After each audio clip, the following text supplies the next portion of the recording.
Ready? Okay. Fellow Zimbabweans, I address you tonight on the back of a meeting I held today with the nation's Security Forces Command element. This meeting, which was facilitated by a mediating team led by Father Fidelis Mkonori S.J. of the Catholic Church, followed an operation mounted by the Zimbabwe Defense Forces in the week that has gone by, and which was triggered by concerns arising from their reading of the state of affairs in our country and in the ruling ZANU-PF party. Whatever the pros and cons, the way they went about registering those concerns, I, as the President of Zimbabwe and as their Commander-in-Chief, do acknowledge the issues they have drawn my attention to, and do believe that these were raised in the spirit of honesty and out of deep and patriotic concern for the stability of our nation and for the welfare of our people. As I address you, I'm also aware of a whole range of concerns which has come from you all as citizens of our great country, and who thus deserve our untrammeled attention. Today's meeting with the command element has underscored the need for us to collectively start processes that return our nation to normalcy, so all our people can go about their business unhindered in an environment of perfect peace and security, assured that law and order obtain and prevail as before, and endure well into the future. If there is any one observation we have made and drawn from events of the past week, it is the unshakable pedestal upon which rests our state of peace, law and order, amply indicating that as Zimbabweans we are generally a peaceably disposed people, and with a givenness to expressing our grievances and to resolving our differences by ourselves, and with a level of dignity, discipline, and restraint so rare to many other nations. This is to be admired. Indeed, such traits must form the pith of our national character and personality.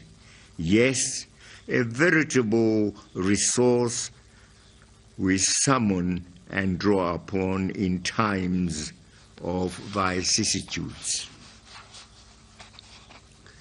The operation I have alluded to did not amount to a threat to our well-cherished constitutional order, nor was it a challenge to my authority as head of state and government, not even as Commander-in-Chief of the Zimbabwe Defense Forces. To the man, the command element remained respectful, and comported with the dictates and mores of constitutionalism. True, a few incidents may have occurred here and there, but these are being corrected. I'm happy that throughout the short period, the pillars of state remained functional. Even happier for me, and arising from today's meeting is a strong sense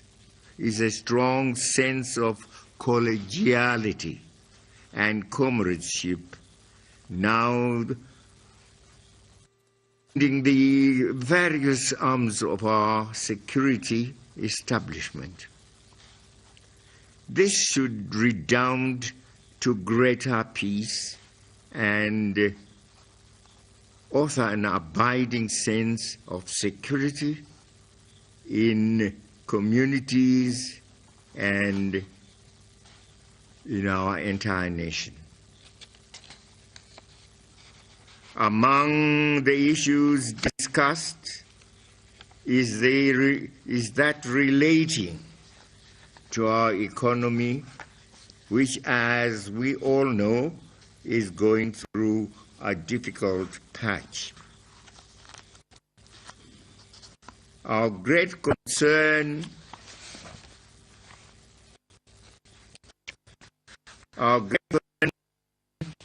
to that guide operations of all its organs. No, that jump. Of greater concern, I beg your pardon, of greater concern, spurts between high-ranking officials in the party and government, exacerbated by multiple conflicting messages from both the party and government, made the criticisms leveled against us inescapable.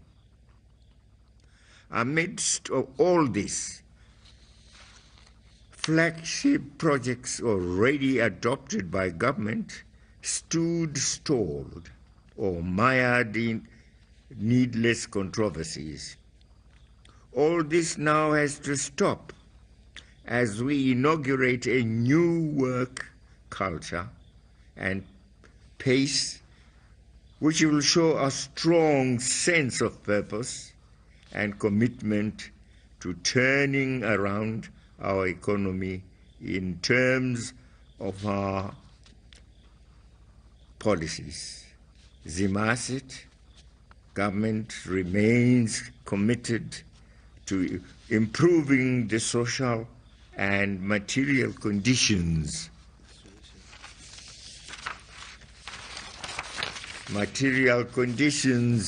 of the people.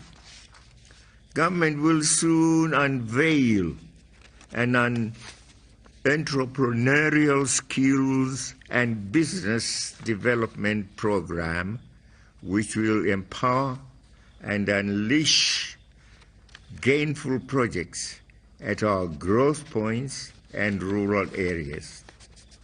Fellow Zimbabweans, we are a nation born out of a protracted struggle for national independence.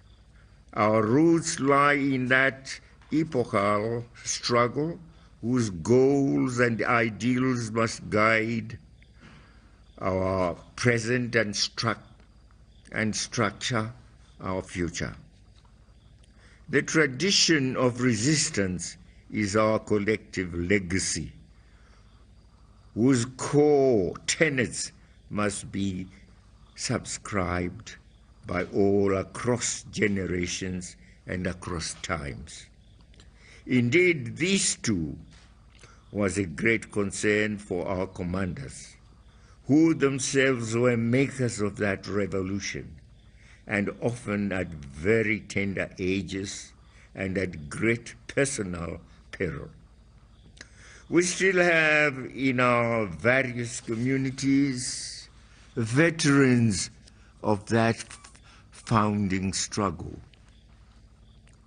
who might have found the prevailing management of national and party issues quite alienating.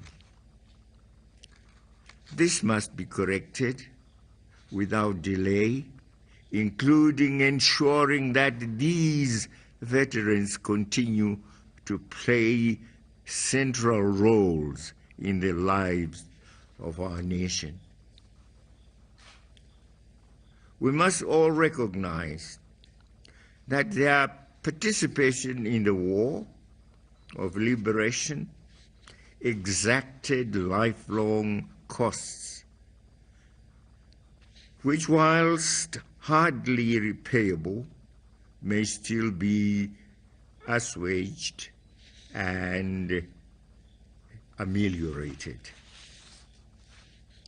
In respect of the party and the party issues raised both by the commanders and by the general membership of ZANU-PF, there too stand acknowledged.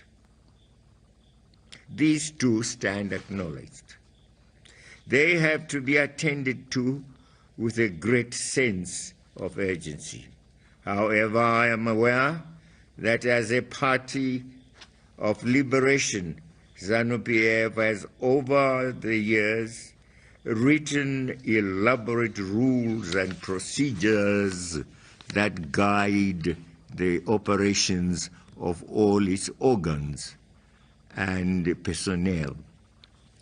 Indeed, the current criticism raised against the command element, raised against it by the command element and some of its members, have arisen from a well-founded perception that the party was stretching or even failing in its own rules and procedures.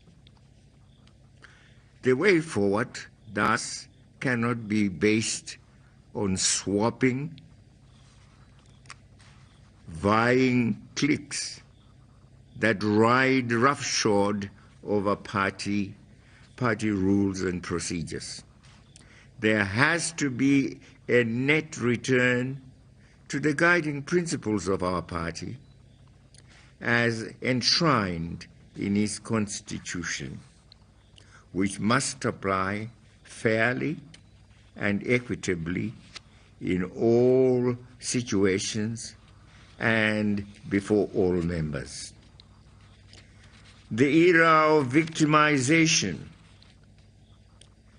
and arbitrary decisions must be put behind, so as we all embrace a new ethos predicated on the supreme law of our party and nourished by an abiding sense of camaraderie.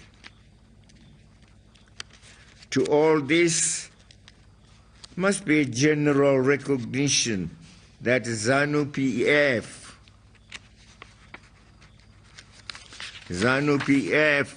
is a party of traditions and has been served by successive generations who are bound together by shared ideals and values, which must continue to reign supreme in our nation.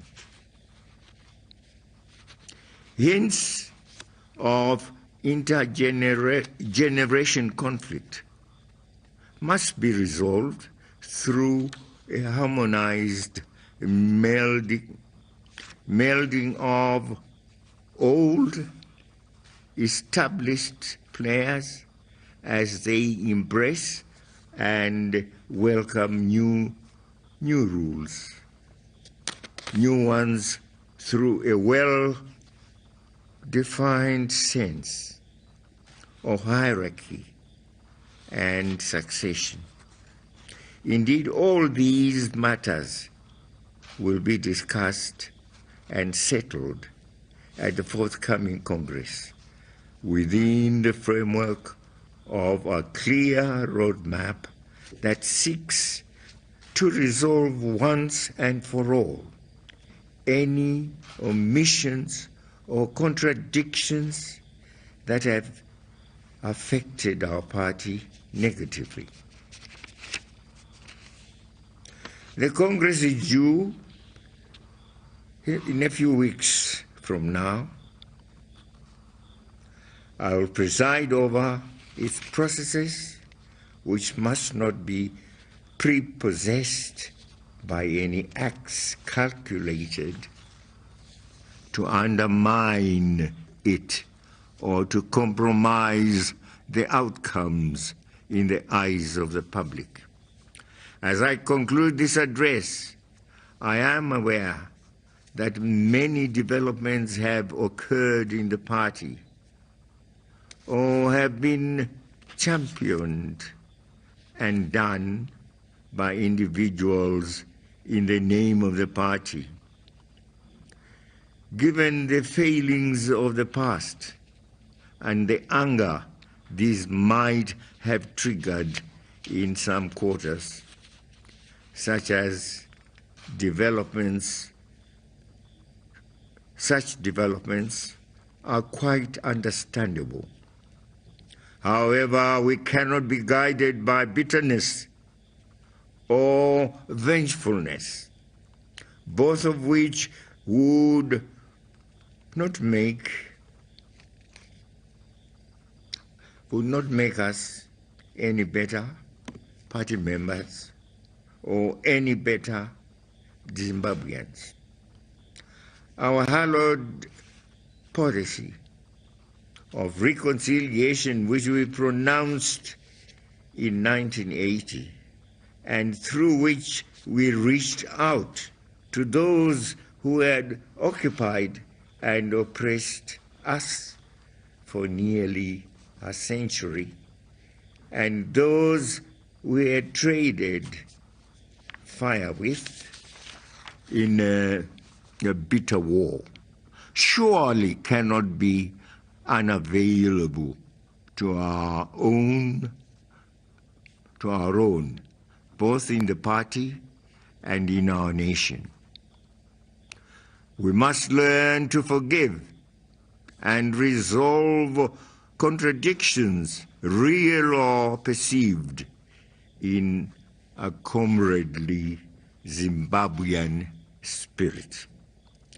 I am confident that from tonight, our whole nation at all levels gets refocused as we put shoulder to the wheel amidst the promising agricultural season already upon us. Let us all move forward, reminding ourselves of our wartime mantra, Iweneni Tinebasa. I thank you and good night. Sorry, one or two places